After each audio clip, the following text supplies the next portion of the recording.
Mən sizə demişdim axı, İlham Əliyevə nə xalq maraqlıdır, nə ölkədəki problemlər, nə də onun ətrafında olan məmurların, deputatların özbaşınalığı. İlham Əliyev üçün bu dünyada bircə pul maraqlıdır. Pul onun Allahıdır. Əbəs yerə deyil ki, vaxtilə onun barəsində arvadını qumara qoyduğunu deyirdilər. Burasını tam dəqiq bilmirəm. Amma dəqiq bildiyim başqa bir şey var ki, onu da sizinlə paylaşacağım. Bilirsiniz ki, mənim ağzımda söz qalmır. Gördüyümü danışıram. Bu dəfə də İlham Əliyevin necə oğraş, özünə hörmət etməyən prezident olduğunu bir daha sübut edəcəm. Baxın görün o pula, vəzifəyə görə ən yaxın adamlarını necə rasxoda verir. Yəqin eşitmiş olarsınız. Bir neçə gün bundan əvvəl hökumət yönümlü saytlarda baş nazir Əli Əsədov haqda bir xəbər paylaşılıb. Hökumətin birbaşa nəzarətində olan saytlar Əli Əsədova məxsus olan mülklərin, restoranların siyahısını yayıblar və bildiriblər ki, ay cəmaət, bu Əli Əsədov sən demə korrupsioner imiş, yoxsa bu boyda mülkləri, restoranları o necə əldə edərdi? Mən bu xəbəri oxuyanda dərhal başa düşdüm ki, İlham Əliyev baş nazir Əli Əsədovun torbasını tikir. Ona görə də onun korrupsiyalarını atıb ortaya. İlham Əliyev ola bilsin ki, bu milləti gic yerinə qoyub. Amma Mehman o qədər də gic deyil. Gəlin əvvəlcə sizə tanışlıq verim. Baxın, Azərbaycan dilində bir təhər danışan bu adam ölkənin baş naziri Əli Əsədovdur.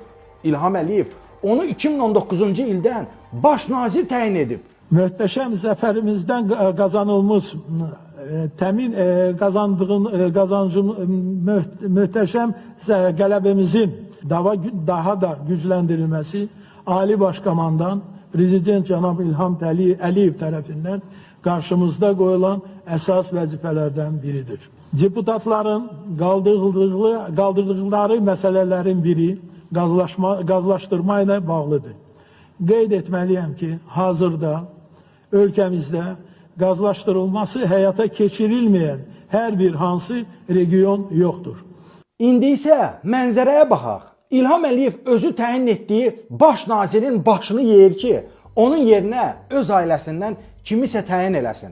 Misal üçün, Odessa klublarının ulduzunu alan oğlu Heydər Əliyevi.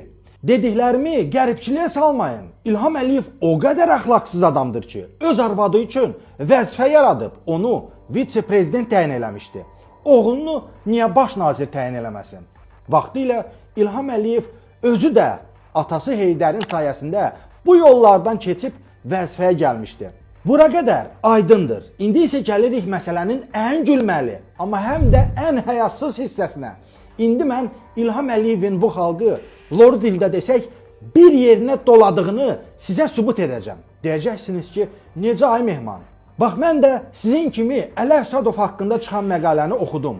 Ona məxsus restoranların siyahısına baxdım. Nə görsəm yaxşıdır. Bayılda Bayraq meydanı yaxınlığında yerləşən Mangal Steakhouse restoranı. Sən demə, Əli Əsədovun imiş. Güya bu mal mülklərin üstü indi açılıb. Güya İlham Əliyev indi öyrənib ki, siyahdakı restoranlar baş nazir Əli Əsədova məxsusdur. Mən bəlkə də buna inanardım. Əgər İlham Əliyevin necə ikiyüzlü və oğraş olduğunu bilməsəydim, Əli Əsədovun korrupsioner olduğunu İlham Əliyev 2026-cı ildə yox, lap çoxdan bilirdi və buna icazə verirdi və buna göz yumurdu. Buyurun, bu da sizə sübutu. 2021-ci ilin iyun ayında İlham Əliyev və Mehriban Əliyeva Türkiyə prezidenti Rəcəb Tayyip Ərdoğanın şərəfinə həmin o bayılda yerləşən mangal restoranında nahar veriblər. İlham Əliyev hətta Ərdoğanı mangal restoranında gəzdirib, restoranla tanışlıq verib. Həmin günün videosu Mehman Hüseynov da var. Budur, İlham Əliyev tayfası ilə birlikdə mangal restoranındadır.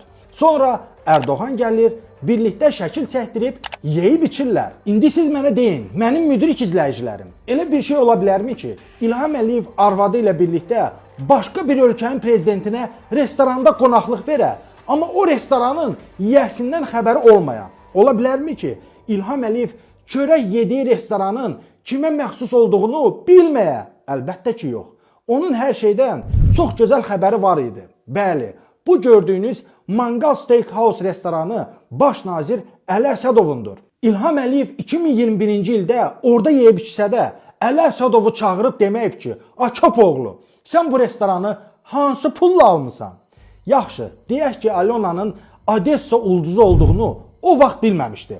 Alyona prezidenti aldatmışdı, keçmişini gizlətmişdi. Əliyev də onu abırlı, ziyalı qızı bilib oğlunu almışdı. Bəs yaxşı, ölkə prezidenti Bakının göbəyində oturduğu restoranın sahibini necə bilməmiş olar? Arxasınca 50 maşın kortej gəzən prezidentin oturduğu yerlər də əlbəttə ki, öncədən araşdırılır. Xüsusilə də oturduğu restoranda başqa ölkənin prezidentinə qonaqlıq verirsə, İlham Əliyev nəinki restoranın sahibini tanıyırdı. O elə öz adamının restoranı olduğu üçün oranı seçmişdi.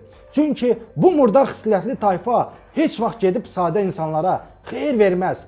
Şəhərin ən dəbdəbəli restoranları, mal mülkləri, obyektləri Əliyevlərin və onların ətrafındakı məmurların, deputatlarındır. Bunu da İlham Əliyev hamımızdan yaxşı bilir. Əliyev niyə 2021-ci ildə Əli Əsədova qarşı tədbir görmürdü? Çünki o el dili ilə desək, osturan kukladır, fuflodur. Cənab İlham Əliyevin prezidentlik dövrünün Ali Başkomandan Prezident Cənab İlham Əliyev tərəfindən Əli Əsədovun quyusunu qazmağın vaxtı indi çatıb deyə korrupsiyanı bəhanə eləyib onun başını yedi. Hökumət mediasında Əli Əsədovun restoran siyahısı, mülk siyahısı tənqid olunursa, bunlar sadəcə gözdən pərdə asmaq üçündür. Əliyev yalnız və yalnız özü kimi oğru və korrupsionerləri vəzifəyə təyin edir. Ona özü kimi cinayətkarlar lazımdır ki, xalqı sümürsünlər, dolyasını da həmişə vaxtında çatdırsınlar. Düzgün adam onun sistemində baş çıxara bilməz. Amma İlham Əliyev həm də o qədər nankor, qədir bilməzdir ki, 2021-ci ildə yeyib içdiyi restoranın sahibinin 2026-cı ildə başını yedi. Aha İlham Əliyev, sən Əli Əsədovun restoranında arvadınla bərabər çörək kəsmisən. O çörək sənə qənim olsun. O çörək elə gözünü kör eləsin. Sən özün təyin elədiyin, sənin qulluğunda duran adamların peysər kimi torbasını tikirsən. Yaxşı, bu hal cəhənnəm. Bizi adam yerinə qoymursan. Öz seçib bəyəndiyin, vəzifə verdiyin adamlardan da utanmırsan. Ay cəmaat, İlham Əliyev də utanan sifət yoxdur. Bunu bilin. Onun üçün bir dəyərli şey var. O da puldur. Pul onun Allahıdır. Ondan ötürü hamının dalından dəyə bilər. Deyirəm əziz izləyicilərim, bu qoyun Əli Əsədov heç olmasa müəyyən qədər Azərbaycan dilində danışırdı. Mərəkə o vaxt başlayacaq ki, o biri qoyun Heydər Əliyev baş nazir təyin olunacaq. Bala Heydər nəinki Azərbaycan dilində danışa bilmir. O heç normal yerməyi də bacarmır. Götündəki pampersi özü dəyişə bilmir. Bax bu həm faciədir, həm komediya.